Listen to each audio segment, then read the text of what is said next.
Good evening, everybody. Welcome to the Santa Barbara Airport Commission meeting. And it's 6 o'clock, so we're going to start the meeting. Let's do a call to order. Mo, would you be so kind? Good morning. Good morning. Oh my gosh. Good evening, commissioners. Roll call. Commissioner Miller. Good morning. Here. Commissioner Reed is excused, as is our Curry and Commissioner Grabman. Commissioner Maya. I'm here. Vice Chair Glazier. Here. And Chair Houghton. I'm here. And we have a quorum. Very good. It's a nice start to a meeting. I'd like to get started by asking Mr. Hastert if there's any changes to the agenda. No changes to the agenda, Chair Houghton. All righto. And we welcome public comment at our meetings, but we do ask that you fill out a speaker slip if it's a non-agenda topic. I only have one. Is that correct? Okay. Okay, then notices here that on Friday, October 11, 2024 at 5 p.m., the Airport Commission Secretary, Mo Graham, duly posted this agenda on the bulletin board at Airport Administration. So for our public comments, I'd like to call up Kevin Haberly.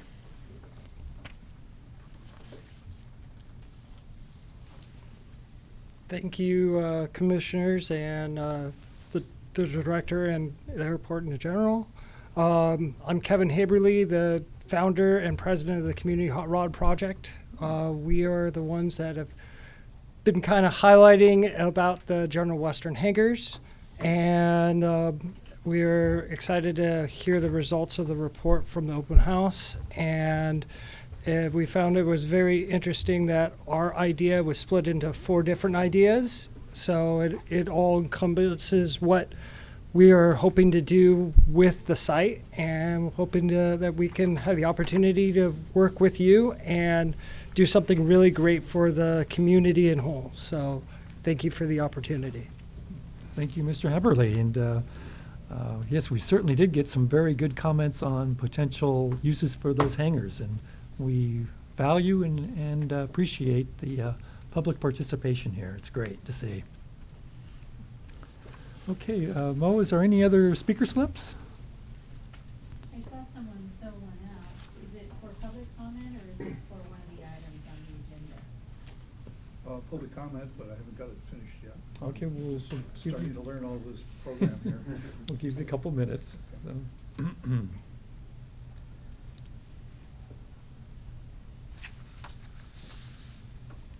While we're talking about public comment, we give our people that wish to do so 3 minutes to address the commission. And then you have another opportunity to speak if there is an agenda item. And so if it's an agenda item, you once again can speak, and again, but filling out a public comment card.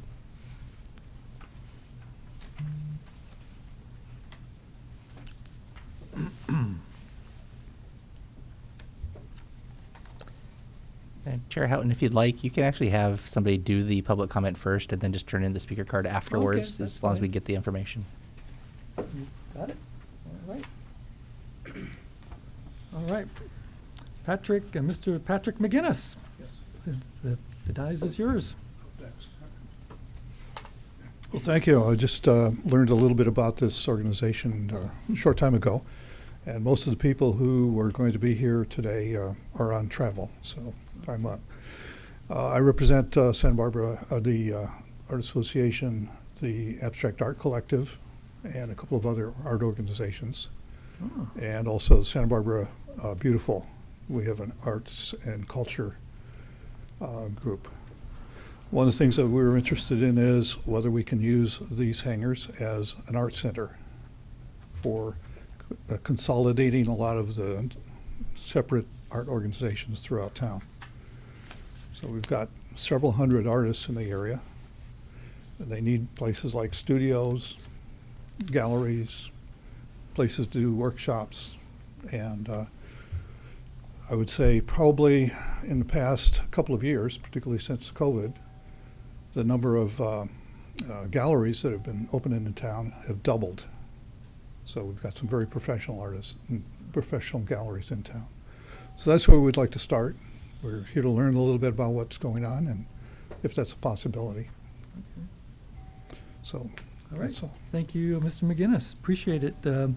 We do have a wonderful variety of artists in this town, and when we think about our airport hangars, certainly there probably could be some walls in there that would feature different artists over the years ahead. So it's certainly welcome.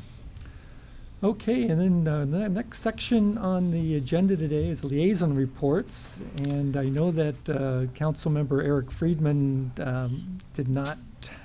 is out of town, and I do not see City of Goleta liaison Councilmember James Crayucco here as well. So, So Chair Houghton, if I might add, Councilmember Friedman did email me specifically to address this. He said that he'll be at the League of Cities annual conference next week, and he wanted me to express that this is a very important item for him as well, meaning the General Western Aero hangars, when that comes up as an item that he otherwise would have attended if it wasn't for the additional duties that he had to do. So he apologized for not being here. thank you very much.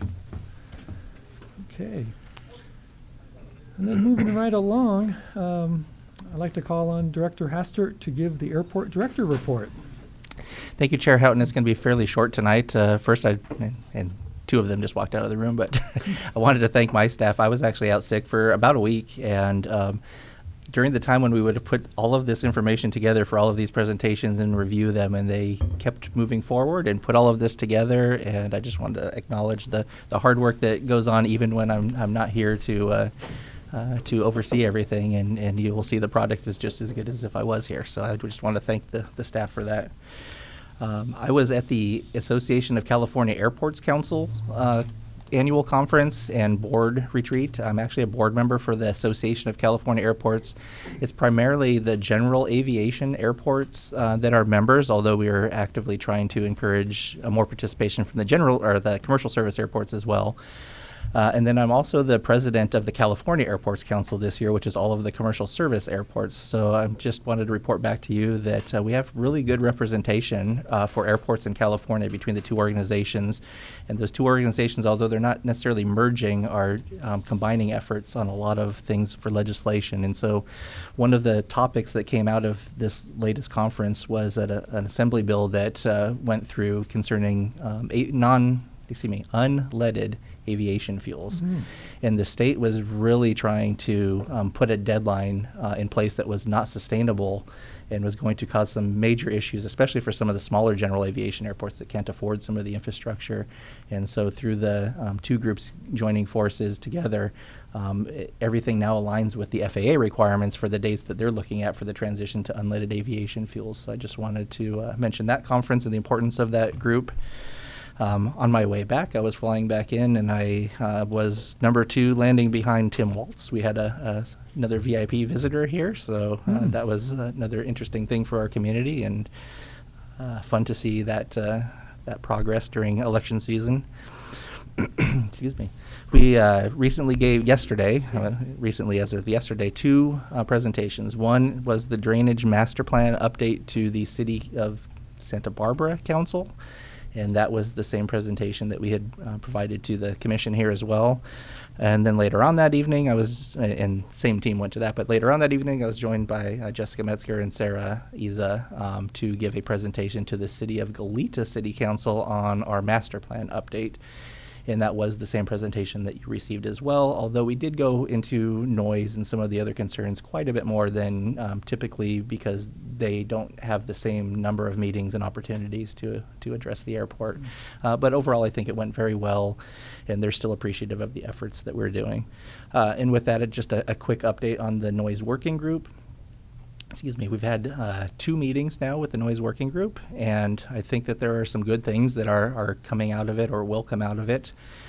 I think at our next meeting, we're going to be discussing what is the Part 150 noise process. So as you know, we split up our response back to the City of Goleta into 2 different areas, things that we could look at internally with the noise working group and things that would require more of a public process with the Part 150 noise study. And so we will be discussing what a Part 150 noise study is, and then getting feedback as to whether or not that is really the best route to move forward with. And so one of two things will happen. We'll come out of that meeting and continue proceeding down the road of a Part 150 noise study, or we may come back to the commission or council to say, in working with the noise working group, we've determined that maybe these aren't the best courses of action and take a different route. So I look forward to bringing back some more of that information, but the meetings are going well. Thank you, Mr. Hastert. Do we have any comments from commissioners or clarifications? I'll just say, I think if the organization runs really well when you're not here, that means you're doing a good job. Thank you. Thank you, Commissioner Miller.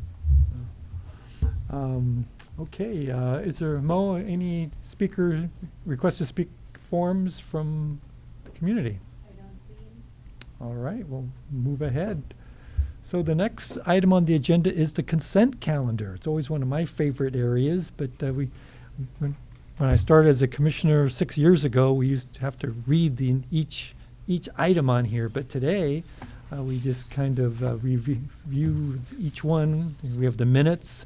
We have a lease amendment for Civil Air Patrol, and we have a lease agreement for Siempre Manana Inc., doing business as Janicare. Asking the commissioners, do you have any questions or clarifications on the consent calendar?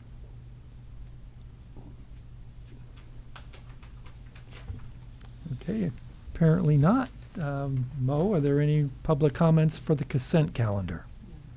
Okay. Looks like everybody wants to get home and watch the Dodgers beat the Mets tonight. Well, I would make a motion then that we approve the consent calendar as presented. Do I have a second? I'll second. Thank you, commissioners.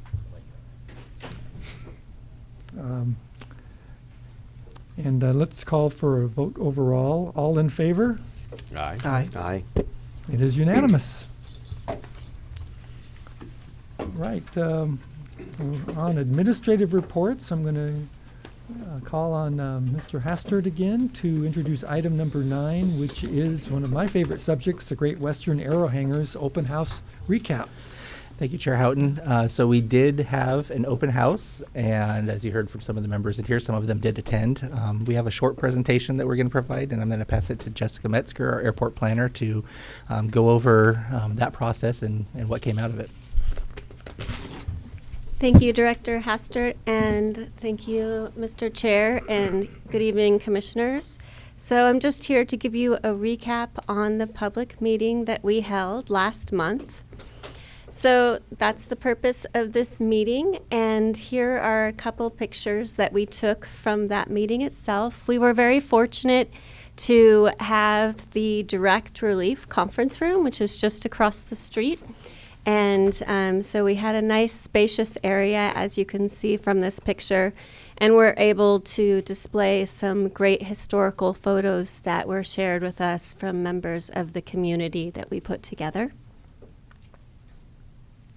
Just to remind some people that might not know about it, the General Western Arrow Hanger history, they were constructed in 1931.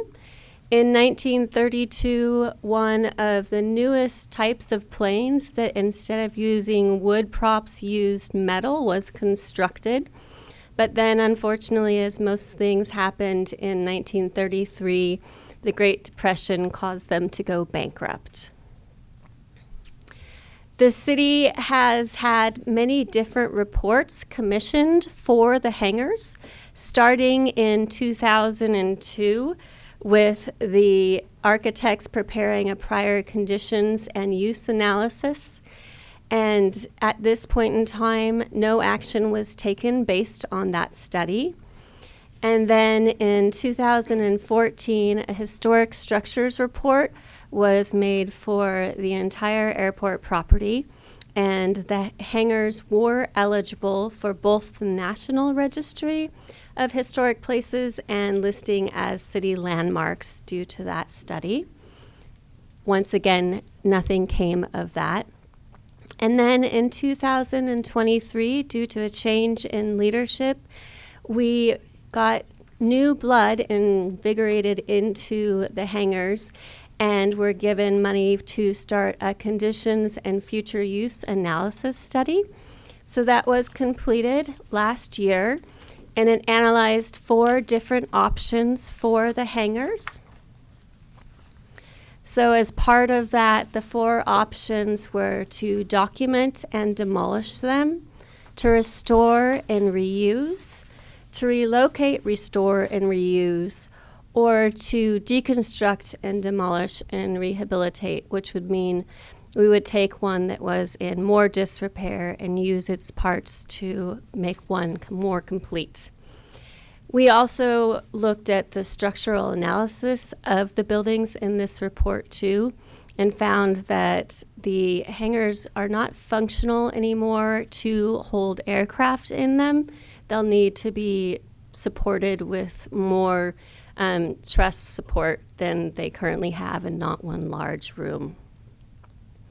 So from the meeting where we reported the results of that study to City Council, we heard overwhelmingly from the public that they would really like to keep both hangars in the current location and restore them and put them back to use. And so City Council directed staff to hold some public outreach and see if we could garner more interest in the hangars, and also explore more ideas for fundraising for the hangars, due to the fact that we don't have the ability to use FAA funds for that rehabilitation of the buildings in their current location. And so we as staff came back and decided to hold a public open house. And it was last month, and it was very well attended, probably one of the most well attended meetings I've had in a long time at the city. We had over 70 people come in from 5:30 to 7, and we had a variety of different kind of stations in the room where staff manned each station, and we asked people various questions about the hangars to kind of drill down into the use of the hangars. And so our first station was a very simple question. It was basically, do you want these hangars to be open to the general public, or do you want them to use strictly for airfield use, so staying behind the AOA fence? Because we'd heard at that City Council meeting both opinions. And you'll see in your staff memo, as well as on the PowerPoint here, the majority of the people wanted to use them for public use at 85%. And then there were 10% that didn't care either way. And just in talking with people, I would say that those people are probably just more interested in keeping their history and not caring so much about the use itself. And then 5% really felt that there wasn't enough hangar space at the airport and they should be used strictly for that. And so then the next question station we used was, what type of use would you like to see in the hangars? And we made these 4 types of uses based on the public comments that we heard both here at the Airport Commission, at the previous meetings, and at the City Council. And so we gave everyone 3 dots, and they were able to place those 3 dots in their 3 favorite categories, or they could put them all 3 in one category that they felt very strongly about. And so you'll see from this graph that 60% of the attendees, or 60% of the dots really, still lean forward to an aeronautical type use with an aeronautical museum. But then coming into a second, there was something to do with youth in our community, followed by education facility and automotive museum. And it was interesting, like we heard from the public speaker earlier tonight, some of our attendees said, well, I think it should be both. And so we allowed them to kind of place their dots in the middle of those lines and counted them on each side of that line when we were tallying them. But we knew that these were very broad categories, and we didn't want to limit people strictly to those categories, especially based on the fact that City Council wanted us to find out more than what they heard. And so at the next station that we had, we said, what else do you think they should be besides that? So we gave people sticky notes and allowed them to paste them on those boards like you saw a couple slides before and just write what they thought it should be. And so we had a wide variety of uses here. We had 58 people write sticky notes of what they thought it should be, more defined than just those 4 uses on the previous station. And so you'll see that we had a large contingent of community folks that had very strong need for a roller skating ring. And they came out in droves. And they were really excited to have a space where they could be a community, because talking with them, they'd been kicked out of many different places and they need flat places like hangars. And so they wanted to show that this is something new and not part of the other uses. And then once again, we had a very strong contingent that were looking strictly for a museum for aeronautics. And they wanted to continue that on this station. And then the rest of the uses kind of broke down almost like the last station, with education coming in a close, and then auto museum as well as concert venue. And then when we heard the gentleman speak earlier about having an all arts and culture kind of museum, he did email me yesterday or the day before. And unfortunately, we'd already made our staff reports last week, and so I couldn't include his ideas in this pie chart. But I do believe they're represented as part of an event space or a maker's market. And we're going to include any additional comments that we get from this meeting in these graphs if they come via email when we post them onto our website next week. And so then we felt like we had enough information on the various uses to report back to you. And we wanted to talk about fundraising.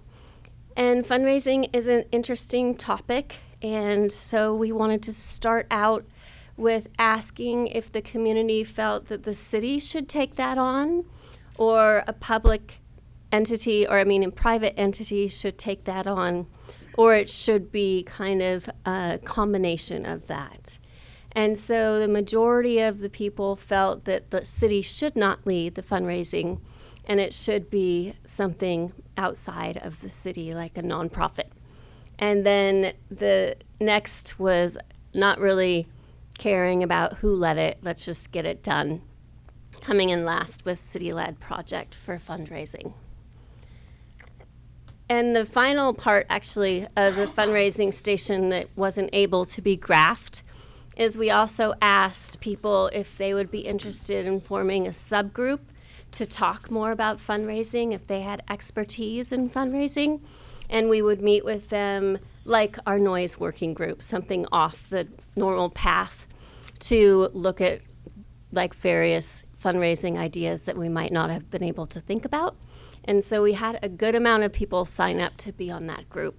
So one of the next steps that we're going to be taking is starting to meet with them. So that's the gist of our public outreach to this point. The presentation that I spoke about having at this open house is also available on our website that's up here. I was going to show it, but it's kind of 9 minutes long, and I knew there might be a game people cared about, so I was going to let you look on your own. And of course, like I said, we're going to post the results up on the website next week, and I'm happy to answer any questions that you may have. Thank you, Ms. Metzger. A very complete effort here from all of your planning at the open house and then reporting the results. So thank you very much for your efforts. And I'm going to ask the commissioners, any questions, clarifications, thoughts? You might have mentioned this and I didn't catch it. I do see you had like 72 votes on one of the items, fundraising item, I guess. What do you know about the overall attendance? Yes, we had over 70 people sign up on our sign-up sheet. I think it was somewhere between 73 and 75. Okay. Great. Thank you. Commissioners Amaya or any comments or Glazier? Probably we're still in the planning stages and getting ideas at this point, but I think the biggest elephant in the room on this has always been cost. There's obviously a wide range of costs for some of these different uses. Is there any idea or what would be the process moving forward to start whittling down some of these ideas based on cost alone or where the funding might come from? Because it seems like this will be significant, and we are where we are today because of decades of not being able to come up with the funds to do this project. So I'd surely like to see this get moving and come to a head and get refurbished and taken care of, in a shorter amount of time rather than still sitting here decades later wondering what we can do. Yes, so we do have the meeting of that fundraising subgroup as our next steps because we want to make sure that everyone understands that this isn't a pie in the sky kind of dream. We need the money to make any of the things that we talked about possible. And so when we first went to City Council and to this commission back earlier this year, we explained the costs of each of those. And so we have the restore in place there in that second column. So the cost is roughly $2.1 million. And that's a very rough cost. It doesn't really take into effect moving the fence if it becomes public or redoing the pavement around it if we need a large parking lot. So we want to make sure everyone in this process understands that. And so we do talk about it quite a bit. But we also know that our city council told us that they were committed to moving forward on this project. So it's a good thing. And Commissioner Glazier, if I might add to that, our intention is to keep on moving forward as well.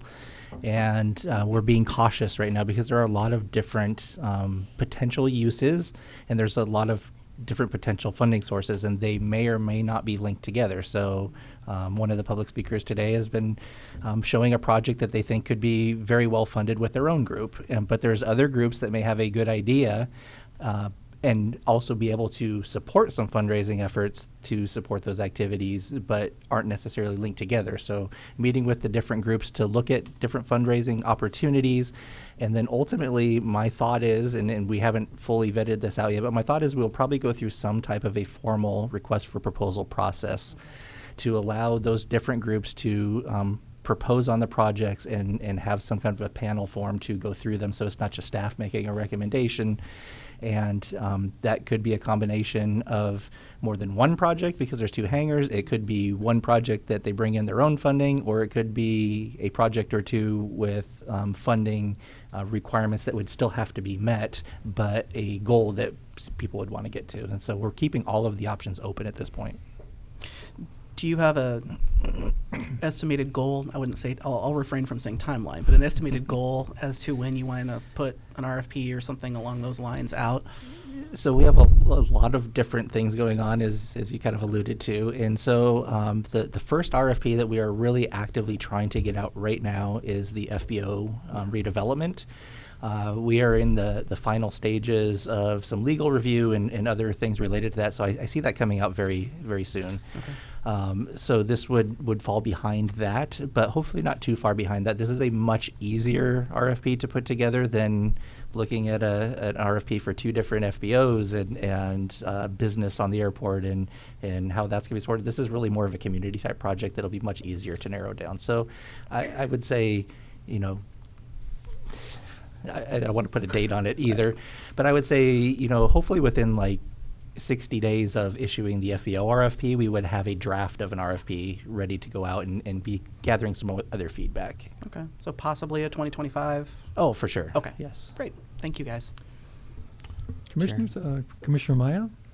In a previous meeting, I remember a discussion about a funding amount that the airport was willing to contribute to some action with these. What's that number, and is that still in play?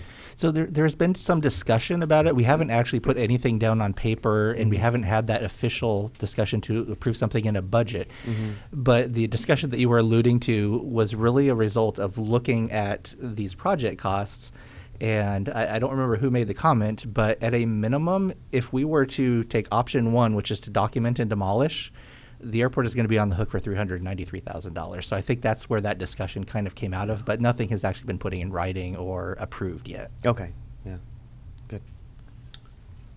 Commissioner Miller.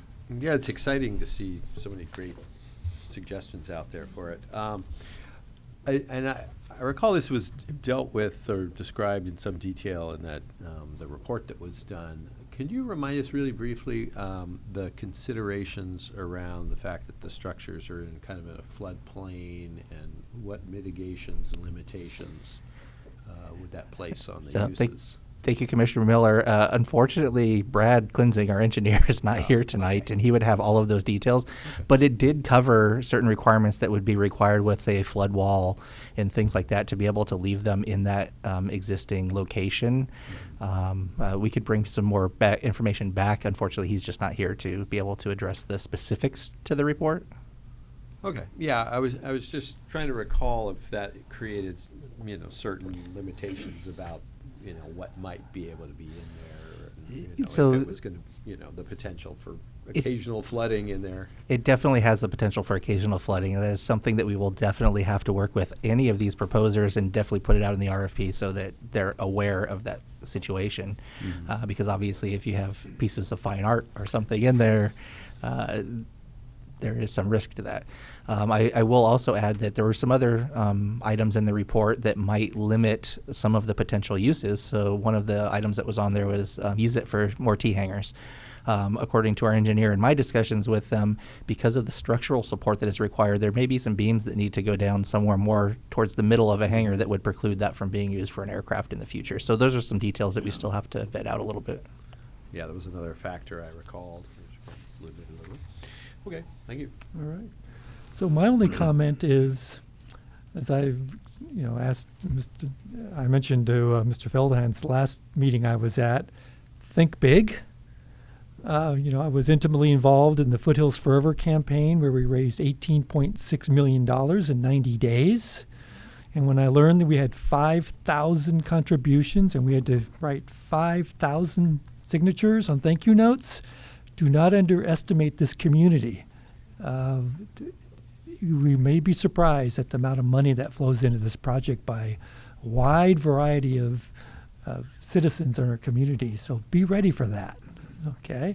And I'd like to open it to public comment if we have any public speaker request forms.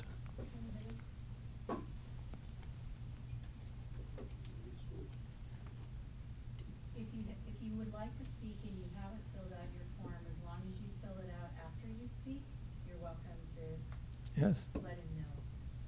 Come on up to the podium, please.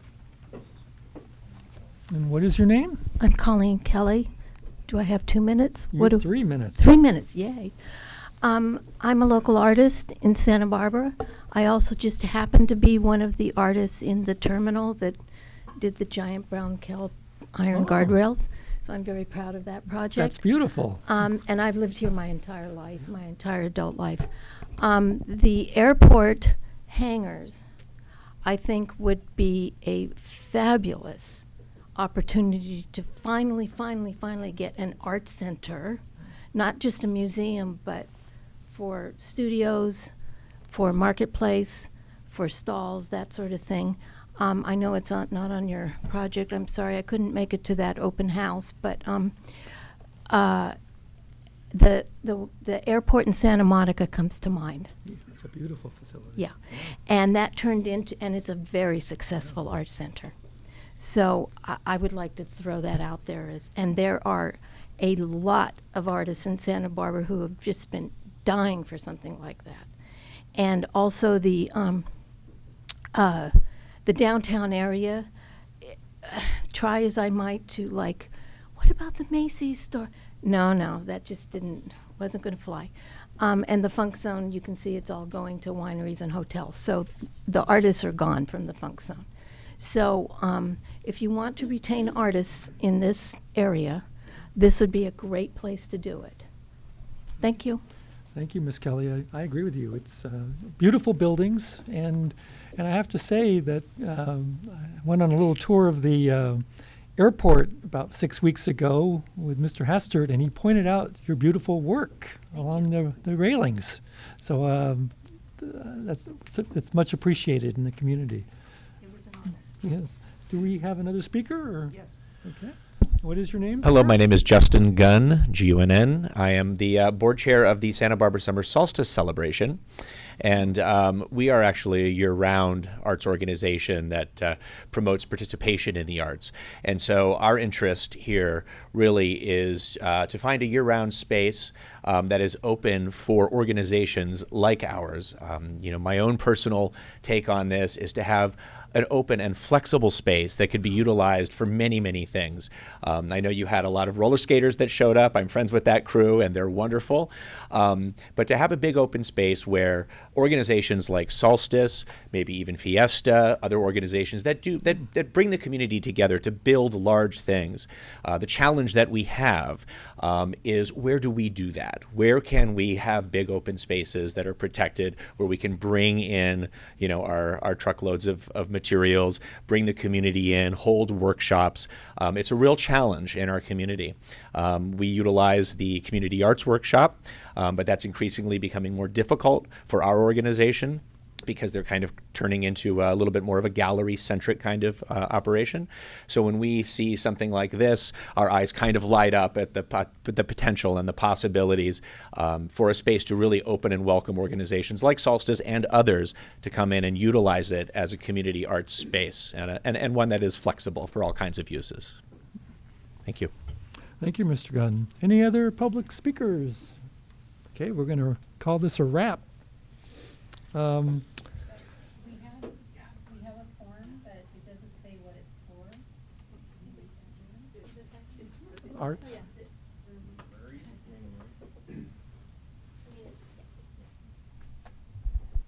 Good evening. Sorry, thank you. I'm sorry about the form. I didn't complete it correctly. I'm Firmina Murray. I have come before you. My fellow colleagues are not here, Tom Moduno and the gang at the coalition, Preservation Coalition. So we're just really happy to hear all the commissioners asking all these questions, especially the chair saying, don't estimate this down. Yes. Really think big. And the Forever Foothills was just a great example. We are here because I'm a local historian. I have no opinion about what to do with these buildings other than being the voice of history and supplying historical resources to, even if you do whatever you do inside, that history of the buildings and the airport, especially the Chumas history, should always be in awareness of every user, of every visitor, of everything. So that's what our coalition and myself and many others will be be the watchdog for that. Thank you very much. Thank you, Ms. Murray. I'm in total agreement. I love history, and I'm glad you thought of our indigenous peoples at Chumash as well. I do interpretation on the islands, and I spend a lot of time on Chumash history, and it's very important in our community. So, are there any other public comments? Sir, please come up. Yep. What is your name?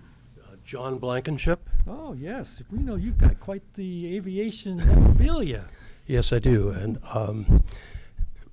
coming from parents that were both pilots, my father was a barnstorming pilot, soloed when he was 13 in Texas. My mother also, and I was a former Navy pilot. So, and having gone to UCSB from 1960 to 1965 before I was drafted in the Navy, great history here. Looking at this place from IV and then coming back and the rich history of the Marines here. The Marine Air Station here was where many pilots in the Black Sheep, the famous Black Sheep Squadron VMF 214 was here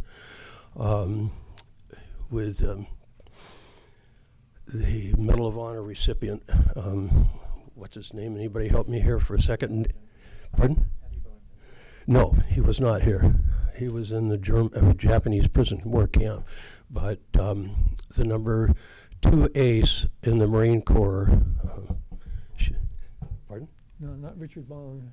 He's No, on the Bong Air was Force. P-38 drivers out of, I'll think of it in a minute. Anyway, I want to speak to the fact that the aviation history here is so important. And these may be the last two hangars in the United States of this type, because they've all gotten torn down over the years. And I would just like to speak for the fact that I'm a Vietnam vet and the VFW and all these different organizations, and there's a lot of aviators here that we feel very strongly that maybe one of the hangars talk about the aviation history here. So I just want to make sure that you understand that for us, this is a very important place. So that would be our interest, and try to help to raise money or whatever it took. So thank you very much. Thank you, Mr. Blankenship. I'm quite familiar with your work in the community in this area, and I am a Lockheed brat. So my father worked for Kelly Johnson in Plant B1 in the Skunk Works from 34 to 77. Started in... Woo! I do too. Him presenting my dad the 25-year pin. My dream has to find a Corsair to go with the propeller we have on display out there, and we could put it inside one of these hangars. So we're on the same table, and I know there are many aviators in the community that share your dream of advancing the restoration of these hangars, and that could be put to some aeronautical history, and there's room for other things in our community. So it's all very good. I'd like to talk to you more about this. So. All right, I think we have probably worn this subject out, and we have, we're moving on to airport facilities inventory. I'm going to ask Director Hastert to introduce this item. Thank you, Chair Houghton. As I mentioned at the previous meeting, I had some inquiries from commission members just asking about some of the conditions of our facilities, what is being programmed for out there, what is the future use, how are we maintaining the airport. Excuse me. And so this is the first step. If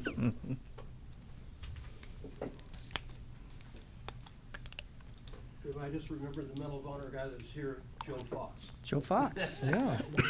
26 victories. Marine. Thanks for filling in for me while I was taking a drink. Every bank is slower, but it's still. So this is our first step in trying to provide some information to the commission. Obviously, welcome your feedback if there's questions that we don't answer with this, because obviously we have a lot of property here at the airport, so we are not able to hit every single building or maybe answer every single question that you may have, but we're happy to provide that information to you as we start to discuss some of the things around the airport and get some feedback from you. So with that, I'm going to turn it over to Andrew Bermond, to our facilities manager, to just go over a quick presentation, and then we can answer any questions that you may have. Thank you, Mr. Chair and Commission, and thank you for the introduction, Director Hassard. We've talked about two of our oldest buildings at the airport. I'm now going to talk about the other 71 that we have very briefly. I have categorized them broadly into three categories in my report based on the time period of their construction.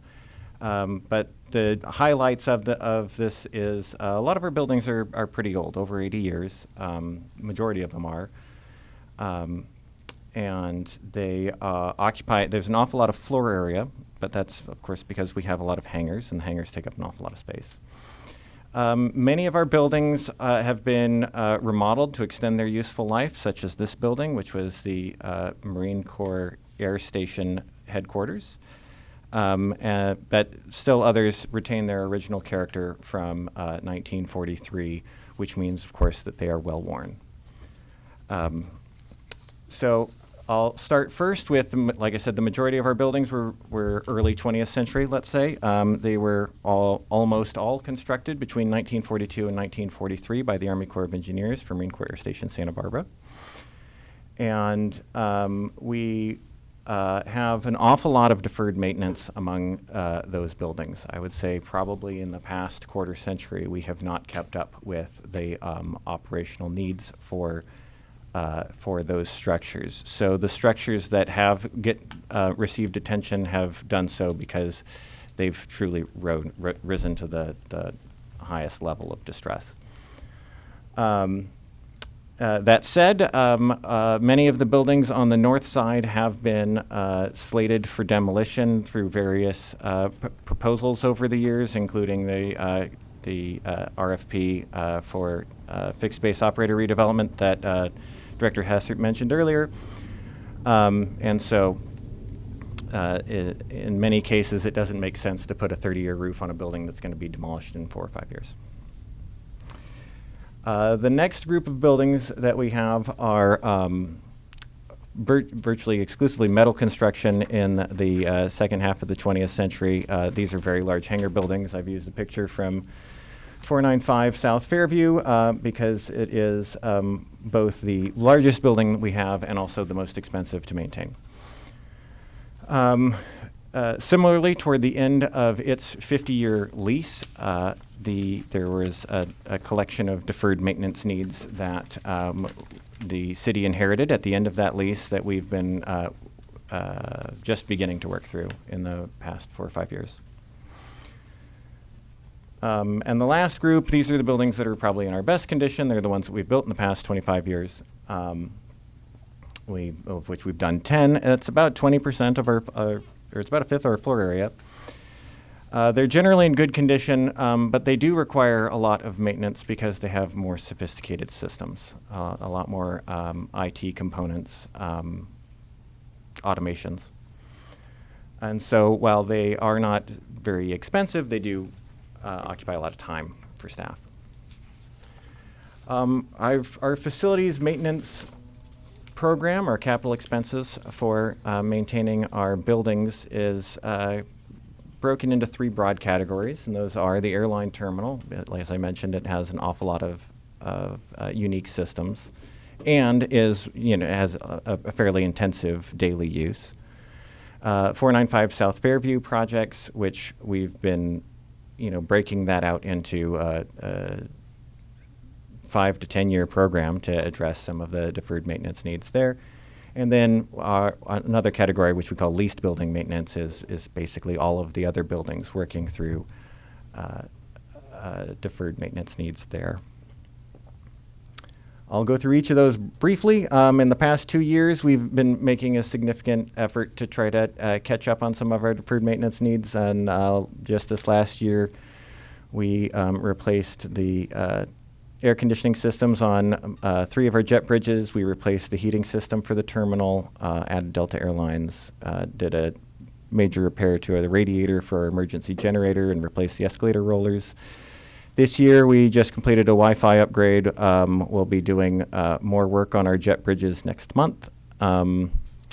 We've replaced a condenser for the air conditioner for the server room, and we'll also be doing some maintenance work in the TSA space and water filtration upgrade. This picture is illustrative of what we did last year, which was to replace the fire suppression system. We didn't actually deploy the fire suppression system, thankfully, but we replaced the fire suppression system at 495 South Fairview, which had been a PFAS-containing AFFF product. It is now a fluoride-free foam. While that at a high level was just swapping tanks, it's actually a pretty extensive process to do line rinsing and cleaning to non-detect levels. So that was an expensive effort last year. This year, we're doing work to upgrade some of the switch gear for the electrical system, as well as making a pretty substantial roof replacement, where we have some leaks in the mezzanine, and we'll also be replacing the hangar doors at hangar 14. I use this picture, hangar 1, because we'll be working on it this year. That's one of the squadron hangars from the Second World War. In the past 2 years, we've we've done, or last year rather, we did work on some of the buildings on the north side, Building 255, replaced the HVAC systems in 2 of our hangars, as well as did some pretty substantial repairs to Dean Coffee Shop, Building 1, 6100 Hollister. And this year, we've already completed the restroom remodel at Building 345, where Arcady is, and we're going to be doing, you see some missing windows in that picture back there. We'll be doing some window replacement for our squadron hangars, and we'll be repainting Hangar 1, which is actually a more intensive effort because of the age, it's lead-containing paint, so we have to do lead abatement. So that's the summary of what we're doing now. I don't want to step on the next item, which is what we'll be doing in the next 5 years, so I'll stop here for questions. Thank you. Thank you, Mr. Bermond. Commissioners, any questions or comments? I guess mostly a curiosity question. What's the story behind all that foam on 495 Fairview's floor? That wasn't a picture from this airport. I was just using it as an example of I what see. firefighting foam. Oh, good to know. Yeah, mercifully, those are very expensive cleanups. So, Commissioner Maya. Thanks for the detailed report. I think that's really interesting, and it's one of the most common inquiries I get when I mention that I'm on the airport commission is that, what's going on with not necessarily the terminal building where most people see, but what's going on Northfield and other GA facilities and non-aviation related facilities with maintenance and upgrades and ongoing things. So, looking back at the last quarter century of neglect, I hope that, I've said this in other meetings, I think we can use that to our benefit really today, and we've got not a blank slate, but a slate that we can go many different directions with, and something we can do to benefit the community with the Western Aero hangars, as well as with some of the facilities with the FBO redevelopment. So it's promising to see. I've been tangentially, peripherally following what's going on with Santa Barbara City College and some of the facilities there that have come into question. And I wonder, something I recently learned about was this Facilities Condition Index, FCI, where they take the cost of bringing a building up to excellent condition and then divide it by the cost to completely rebuild the building, and then come up with some value of, do we keep these things, do we throw them away? If they have no historical value, might it make sense to just redevelop, or do we even need this building? Is it generating revenue, a return on our investment? So I'd be interested to know if we throw out the top 20% because that's that's our bread and butter, that's the terminal building and the support buildings over there, and look at the rest of the airport. How does our FCI, I don't expect an answer this minute, but something to consider for the future is, how does our FCI compare to what would be considered a normal return on investment for those other buildings outside of the top 20%? Commissioner Maya, I couldn't give you a detailed answer, sure, but I can, in summary, say we have done a facilities condition index for a number of our buildings on the north side, which was basically in support of withholding investment in them and scheduling them for demolition as part of the FBO redevelopment. The High Sierra Grill, Elephant Bar, whatever you want to refer to the former restaurant across the parking lot from us, is an example of a building that is the return on investment is very poor to put more money back into it. Sure. And so the FBO redevelopment project is a great way to, I guess, a blank slate is a great way to look at it. There are a few buildings on the north side of Hollister where the decision point is a little less clear, but the strong group of tenants that we have over there warrants investment in order to maintain that revenue stream and to maintain that community. Okay. Yeah, I'd like to see us be certain that the next quarter century doesn't look like the past quarter century, and that kind of ongoing maintenance isn't deferred. I think it's important for community pride, especially as more people hopefully come to the airport as part of the redevelopment of the General Western Aero hangars, that they see the rest of the facilities looking in similar, hopefully soon to be updated condition. So. And Commissioner, if I might, that is also one of my focuses as well. Yeah. We have a lot of property here. We have a lot of buildings here. Obviously, some deferred maintenance so you can't just all budget for, even if we wanted to, all at the same time. So between the facilities department and our properties department, I'm definitely going to be taking a deeper look at all of those properties and providing more information.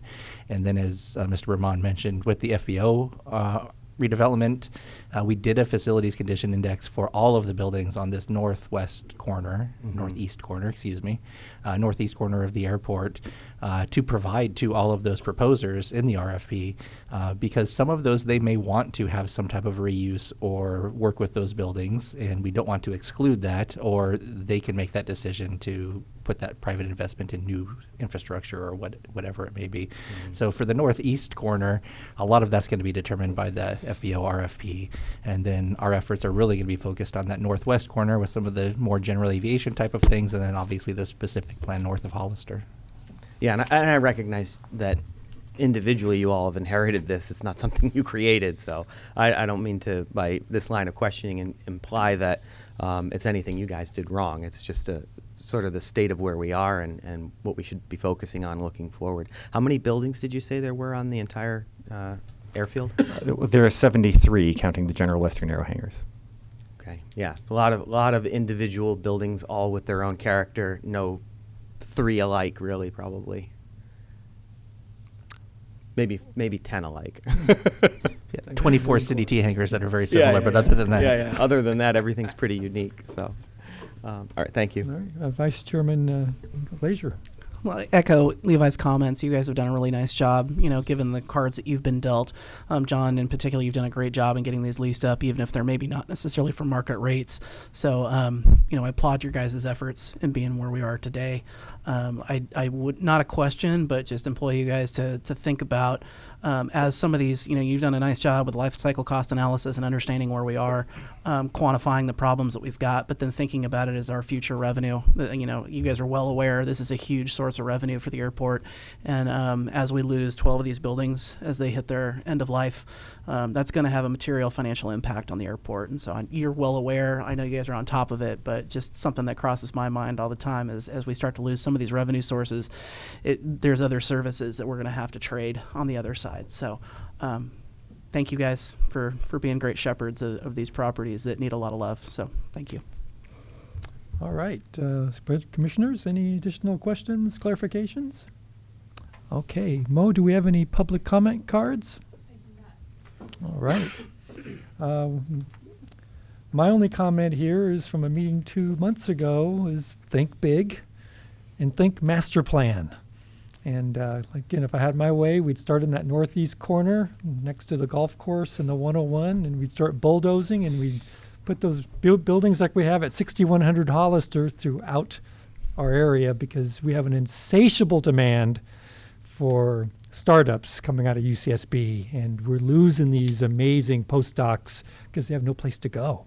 Just before our meeting, I shared specs with what could be common for the HVAC required for these companies and the electrical circuitry required. And I just want to remind you to think big and think master plan, and let's get moving on this. It's just too valuable. All right, there's no vote needed here, so we'll move on to our final item, and that's the capital improvement program. I'm going to ask Mr. Hastert to open this one up.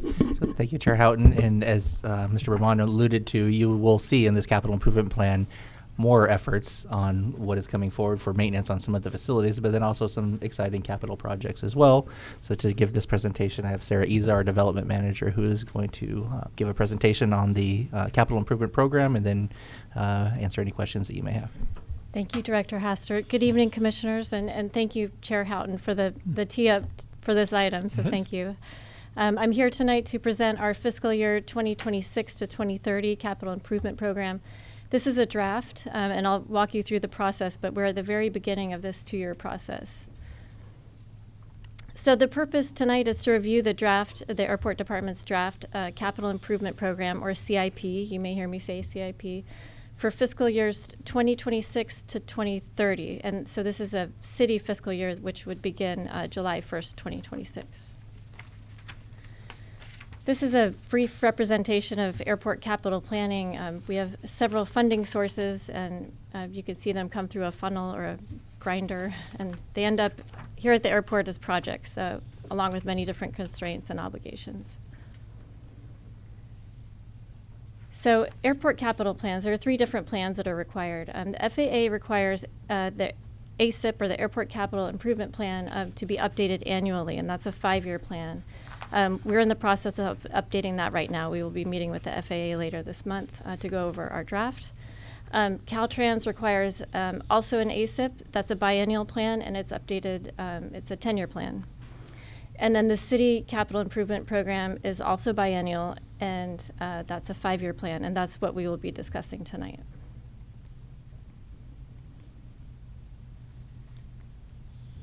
So our city charter requires this 5-year capital program, and each department pulls together their capital program, and Public Works really houses it, and it goes through the full budget process with City Council.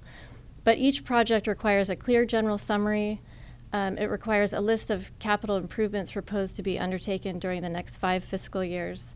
It includes cost estimates, which we update constantly, and then estimated annual costs of operating and maintaining facilities. So we work very closely with Andrew Bermond, our facilities manager, who just provided you an update on some of our facilities. And some important points to remember before I continue. As I said, it's updated every 2 years as part of our 2-year budget. It's a planning document. Even since this report was published on Thursday, it's changed some, so we're continually updating it. The first 2 years are considered budget-ready projects. So we have identified funding for these projects in the first 2 years. The outer years are used for identifying needs not constrained by funding availability. So those are the projects you may see in our master plan, some of the bigger projects that would be out there. And then the last column is considered unscheduled. So those are projects that we may never find funding for, but we would really love to have them. So this will walk you through the schedule.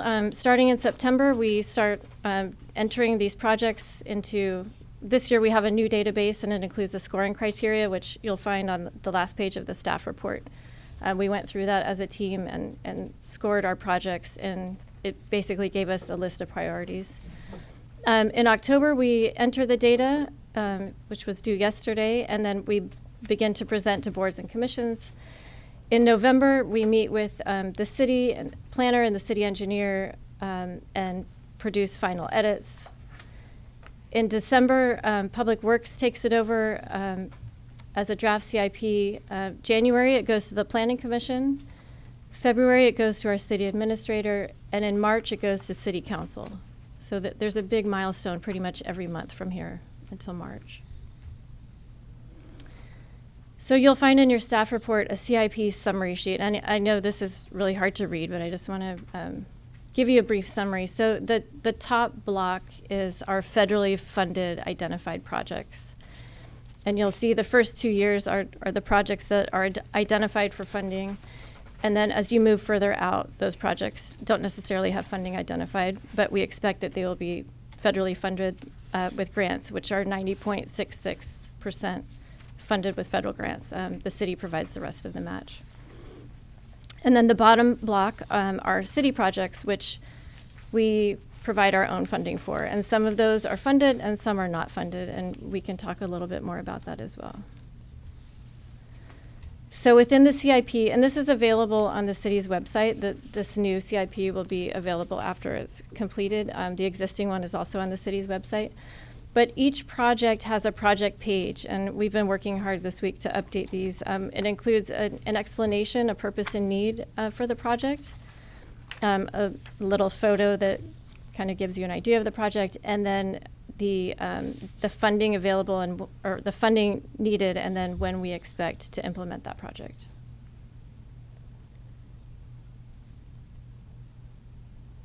So this current CIP that we have, again, it's also changed since Thursday, but roughly, We have identified about 106 million in capital projects. Today it's 118, so it's just a little bit of a difference.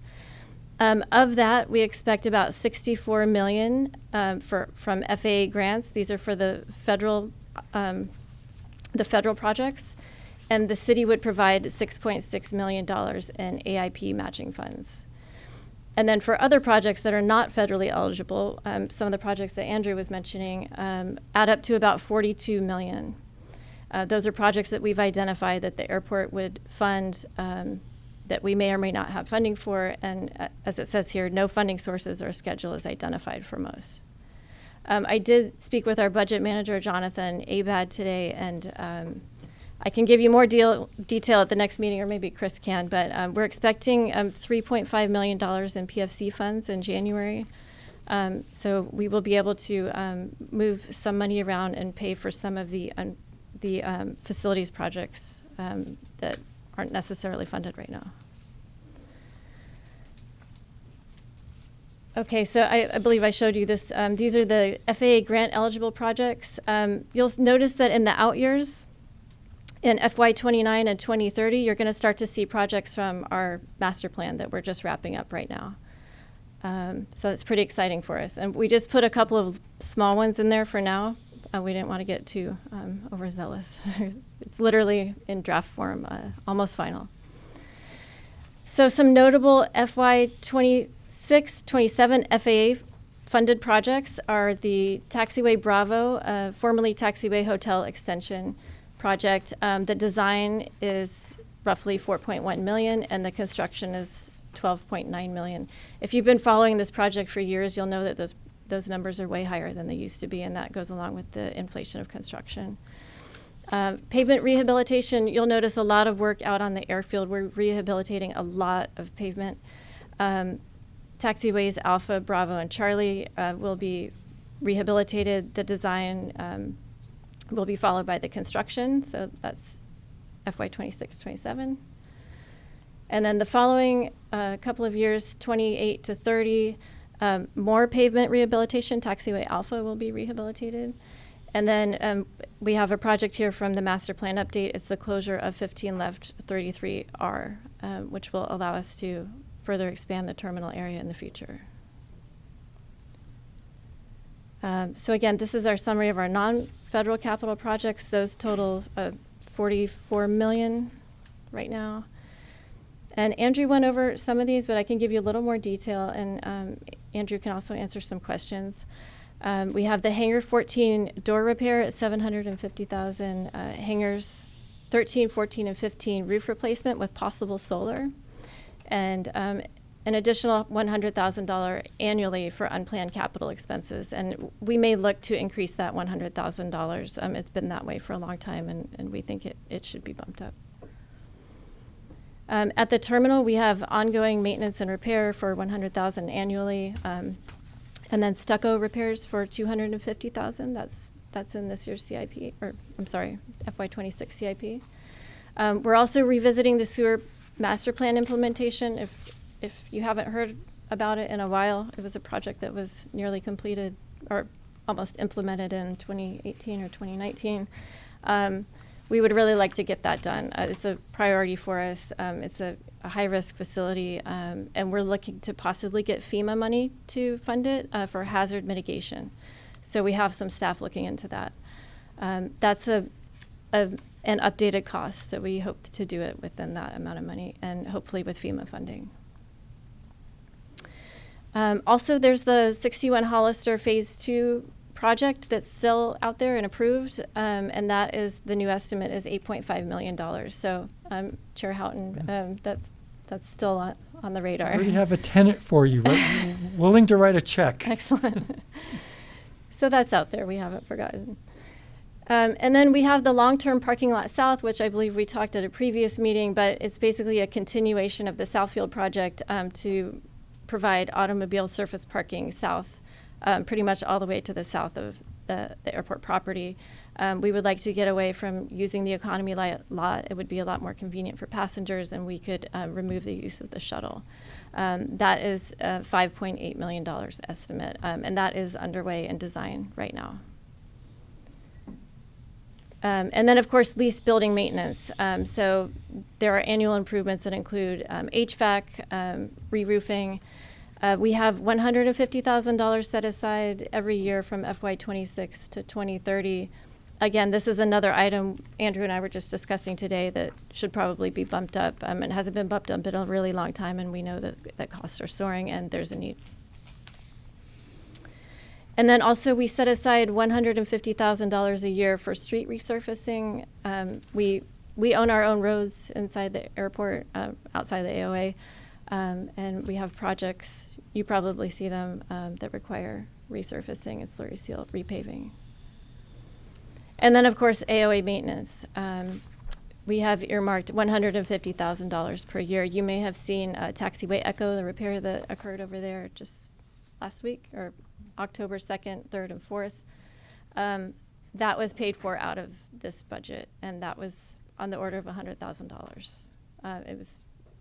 It had to happen. So, and with that, I'm happy to answer any questions. Andrew's here as well, and Director Hastert. Yes.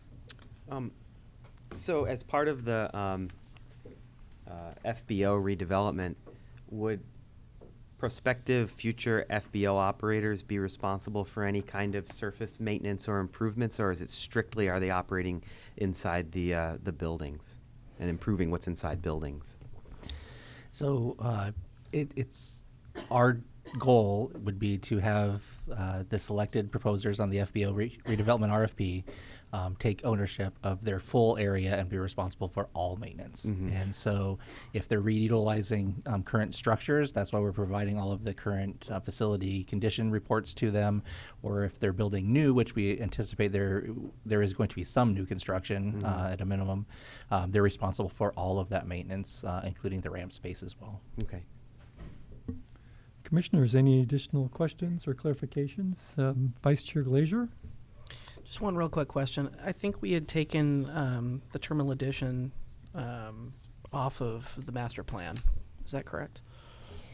No. So the current terminal improvement project is part of the 2017 master plan. Okay. And then the current master plan update includes an even larger terminal addition. Okay. So there was a Yes. difference to those two things. Yes. So you'll see the current terminal improvement plan as listed for $41 million, and we hope to get what's called TIFIA funding for that. We're working on that application right now, and also another grant application as well.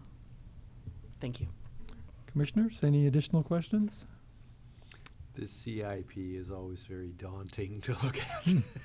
You're doing an awesome job of trying to, do what you can with what you have. Thank you.